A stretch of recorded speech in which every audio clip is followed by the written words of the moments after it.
Start by duplicating your subject.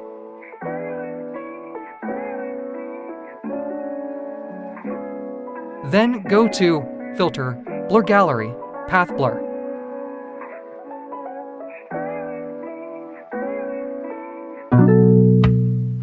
Extend or increase the speed to make the effect longer, and turn off centralized blur. Adjust and add blur paths as you please, using the blue arrow.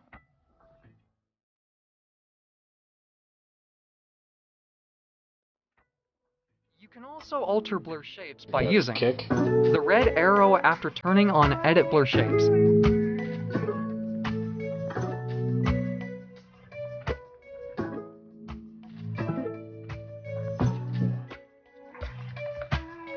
Then click OK when satisfied.